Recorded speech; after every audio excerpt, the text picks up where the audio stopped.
Hello everybody, I'm back. This is episode 2 of my monthly look at Clockwork Empires. This is where I start my playthrough. Episode 1 was me talking about the patch notes and the changes and all the new stuff that came in with the latest release to the stable branch. Let's start a new game here. Now let's see, if you'll direct your attention to the upper right, you'll see that I'm actually playing Alpha 48A, which is actually released on the experimental branch. Now that was released shortly after, like a day after 48 went to the stable branch. And it was a fix, or it was a revision that dealt largely with stability fixes. So it makes the game significantly less crashy. 48 was a little bit less stable than the previous revision. So 48A fixes that, brings it back to, makes it a little bit more stable, which is why I'm playing 48A. So there we have it. I'm going to start in the temperate biome, and I'm going to start with the stalwart supply. So the reason I'm doing that, well, I like that the stalwart supply starts me with a bunch of guns, basically, is the reason. It starts with 5 pistols, and a musket, and an extra soldier. It doesn't start with the extra building materials of some of the other ones, and it doesn't start with the extra food of, like, the Nature's Bounty loadout. However, with the food changes that have been introduced in Revision 48, I think Nature's Bounty is less important than the other starting loadouts.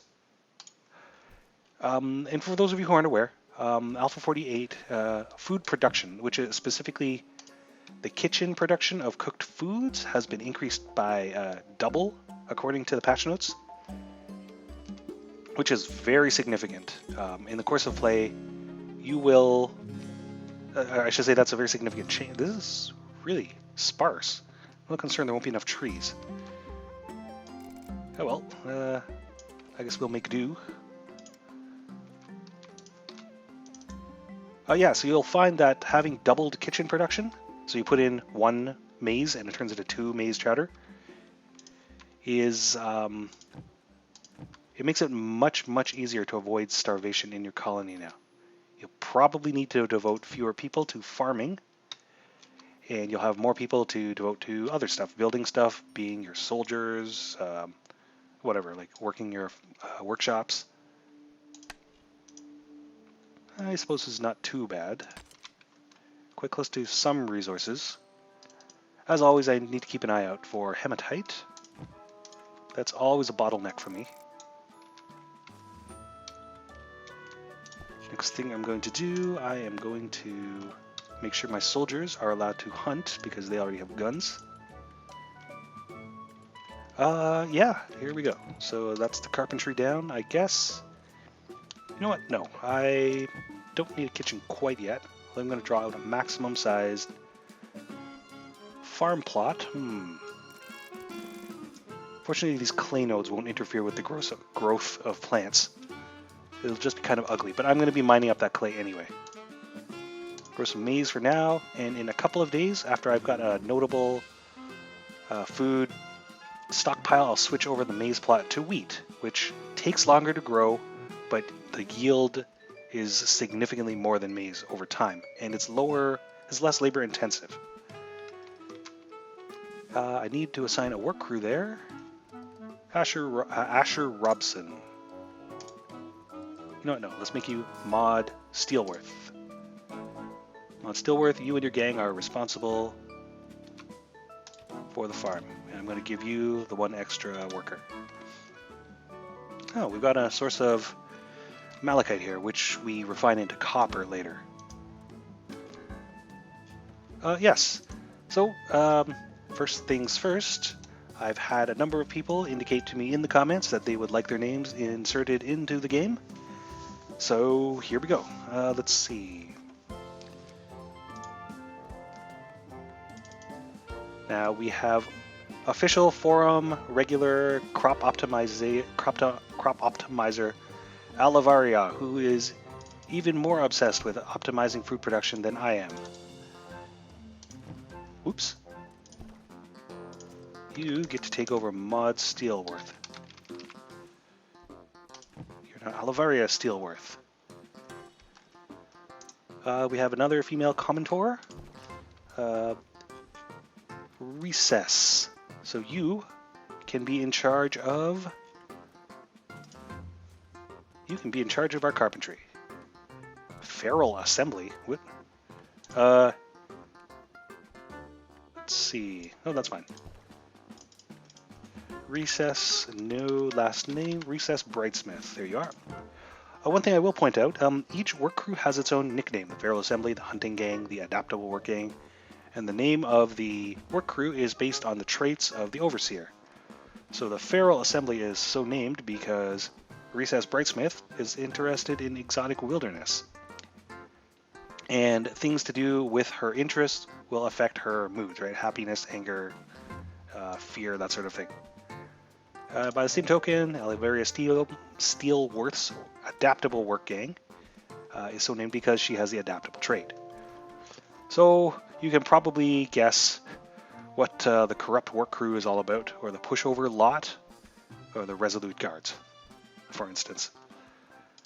Okay. Who else do we have? Risku. Now, commenter Risku asked for someone named Risku the Grand, but we only have first and last names, so we can't really give them titles. However, if I take a page from the République Mécanique, I can give you a French-sounding name, Risku le Grand, and you can be Asher Robson, but not anymore because now you are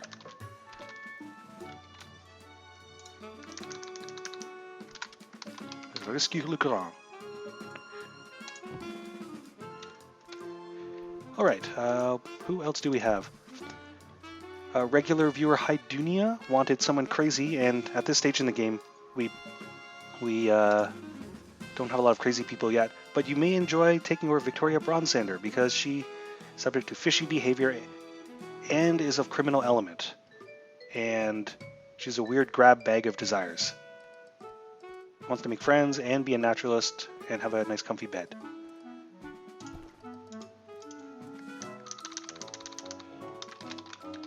Hi, Dunia. Alright, we've got a couple others.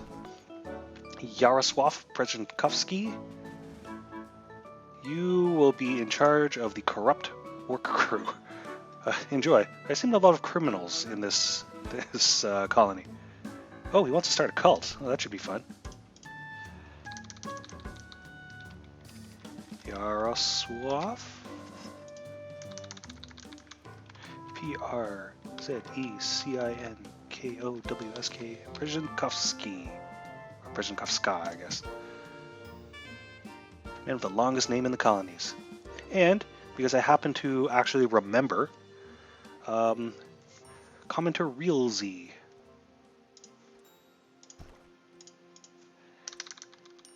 has always gone by the in-game name Mr. Meow.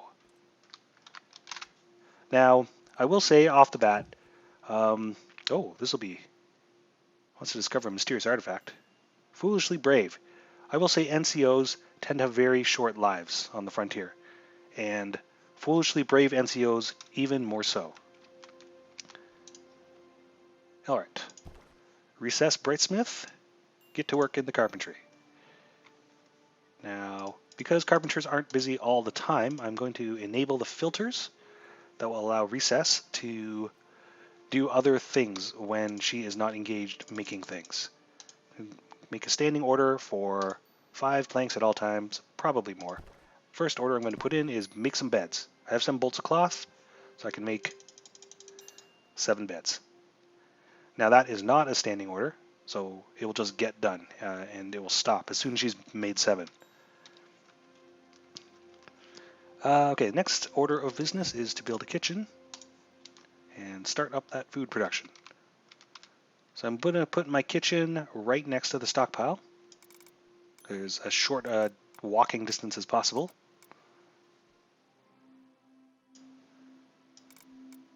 So again, I'll point out that the module placer and the building creator are both considerably smoother than they used to be. And that's because You can see the little red cubes under the door here. These are centered, movement is centered on the face of each square rather than the vertex, like the corner of each square. So visually it makes a lot more sense when you're placing these things. Anyway, put in a couple of stone ovens here and here. Oh, and you'll notice that the building architecture doesn't go all glitchy and weird when I put modules in the corners anymore. That was a long, like the exploding building bug. That was a long-standing bug that was eventually fixed. Let's put in some windows. Just enough to offset the building condition, or the building quality being bad from having internal modules for now. So I've got logs coming in, lots of logs, some of which are being processed into planks. I've got stone coming in. Yeah, so that's where we are at the colony so far. Next thing I probably want to do is, I guess I'll send my military out scouting a little bit. But unless they're in a very close radius, it's actually easier to eventually build a naturalist office and have the naturalist survey mineral nodes instead. Oh, there goes Mr. Meow.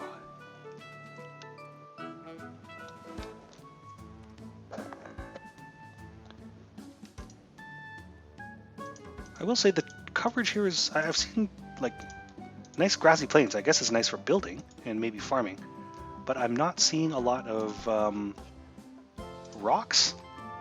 I mean, I've got some rhyolite close by, so I guess I'm okay. But what I really need are minerals.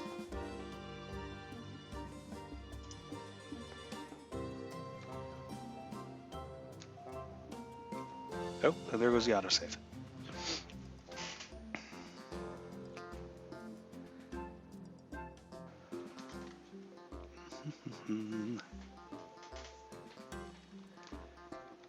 Okay, and we'll explore a little bit up here, and I guess we'll send them back eventually.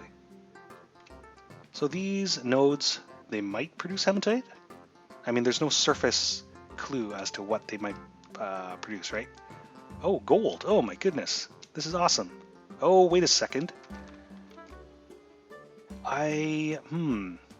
Wait, how many of these are... Okay, only one of these is an obeliskian. See this little black cube here? It's an obeliskian, basically. It's a... Let me get rid of the rally marker. So obeliskians are horrifying creatures out of space and time. They appear to be made out of featureless black rock. I've just moved the rally marker so they'll move back. I'm going to start mining up this gold, actually. And if I'm lucky, this will actually be the location of a gold mine. Obeliskians are horrifying, rocky creatures that seem to violate our familiar laws of nature. They're eldritch creatures, eldritch and unknowable, and they slumber for a time. But long enough, even death may die, right? That's some good old Lovecraft for you. Right, how are we doing on the colony? Kitchen is underway. Just needs one more cube. Given the increased food output, I'm not going to assign as many people to the farm as necessary. In my previous playthroughs, even up to colony sizes of 30 or 40, I've still only needed one farm crew. And often that crew doesn't need to be at maximum size, which is convenient. It leaves more people free to do other things. I've got a source of chalk here. Chalk is important for making steel, which is something we can make now, but steel itself is not used for anything yet. One thing I will point out, though, is that the artwork for a bunch of fancy modules, which again are not yet functional, but look very cool and will eventually be functional when dynamics are added into the game. Those now exist in game, and I've just got 2 colonists. Because they're cosmetic, I'm just going to plunk them everywhere so we can take a look at them. But take a look at these. Turbines Vacuum chamber. Well, okay, vacuum chamber is actually an old laboratory module. Power stamper. A vital part of Steam Knight manufactory. So early in the game, oh, I keep on distracting myself. What is this? A dewatering pump? Useful for preventing mines from flooding. You know what? I'm just going to build one here just to see what it looks like. Yeah, why not? And I'm going to put a jail cell, a grinder. Where does this go? How does this attach to a building? Nope. Oh, there we go. That was weird. Cool. Okay, so here we have an example of the module system. When I queue up orders in the carpentry, let's say let that order of 7 cots I made earlier, they get made as modules which go into flat, they're flat packed into crates. Crates go into the stockpile, and then when I designate a space for crates to be, or sorry, for cots to be, somebody else will grab a box out of the stockpile, lug it over, and assemble it on the spot. Something I'll demonstrate right now as I build a lower class house to contain, you know what? No. I'm going to barracks to hold a bunch of cots. Just put it over here. The barracks will enable me to train soldiers out of the colonists I assign under my military cruise NCO. And also, well, actually, any building can hold cots. Any building can hold beds. But rather than building a building that only holds cots, I may as well build a barracks, which serves a military function and also holds cots. I believe I queued up 7, of which I currently have 3. So, 1. Nope, just enough room. 2. Is this on the... Yeah, right, 3. There we go.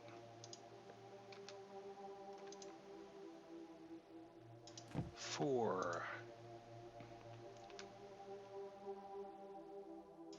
5. Okay, good enough.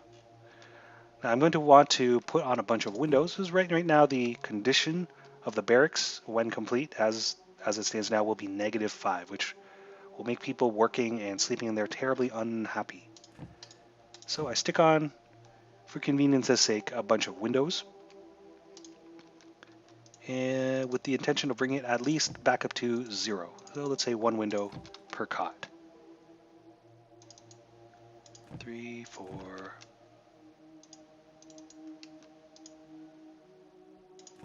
So you'll notice modules no longer snap to walls, and that was a deliberate decision on the part of the devs. Basically, it was kind of annoying, and modules kept on snapping to places people didn't intend them to go. So right now they're sort of free, they're freeform, right? They don't snap anywhere, but you rotate them with the right mouse. In my case, you rotate their orientation, and of course there are certain places they're only their placement is only valid in certain positions, right? Like they can only be placed when they're flush with a wall.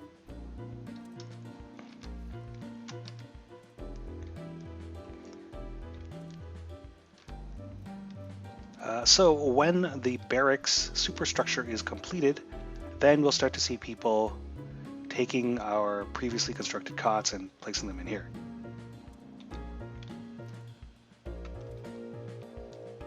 As soon as we get at least one of these ovens constructed, we can start on the food production. How are we doing on the jobs?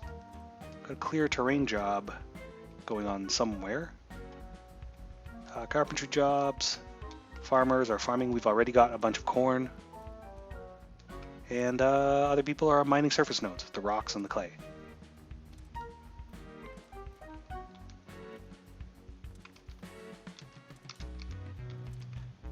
So things are going pretty well. We haven't encountered any adverse inhabitants, and by those I mean the bandits, fish people, or beetles.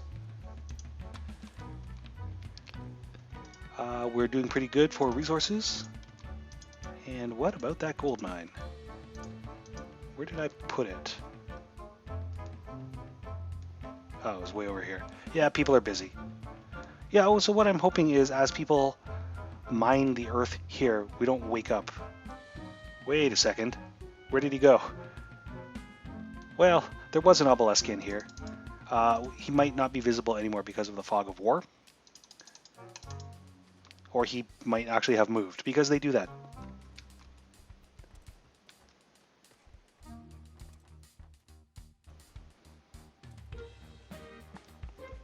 So this is still kind of the pace of the game as it stands now. To get a colony up to essentially having most of the buildings that currently exist in game, it'll take you maybe 4 or 5 hours. If you know what if you're already familiar with all the tech trees and the production chains and things like that. If not, it might easily take you double the amount of time through trial and error. As I expect this number, I expect the amount of time it will take you to do that to increase as more modules and things are added into the game, and complex production chains are made even more complex. What we saw there was Merle Crimble stacking like units together.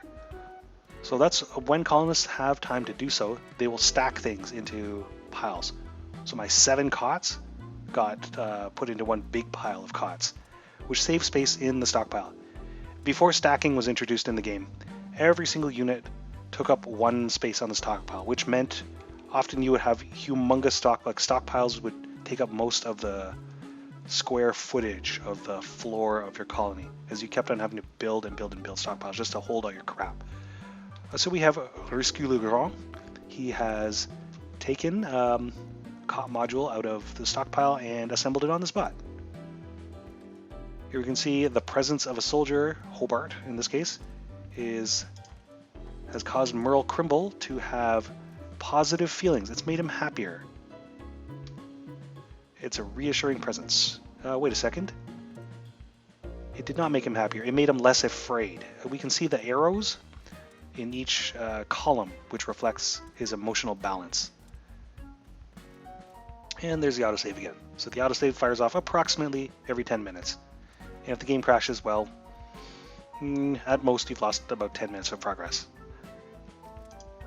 And I've got a new overseer.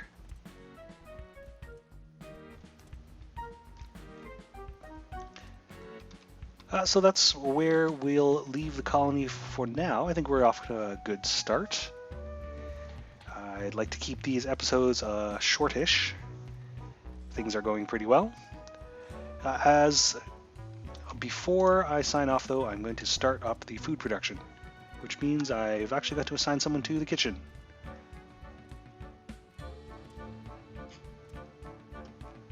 Well, at Risque, you can be in charge of the kitchen.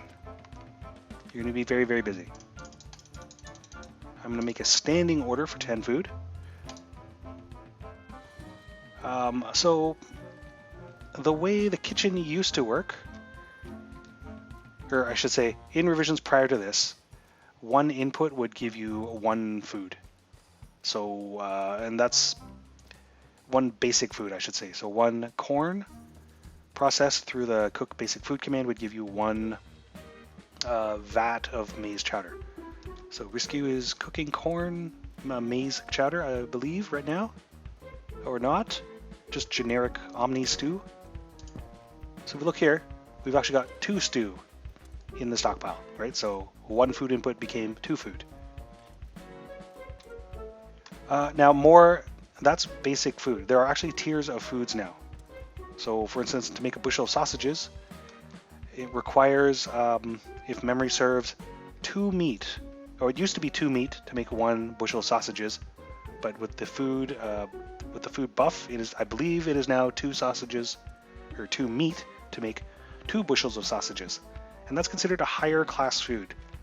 So your regular old workers in the work crew here, your staff, they're considered lower class commoners. The overseers of which each worker are considered artisans, and they're considered middle class.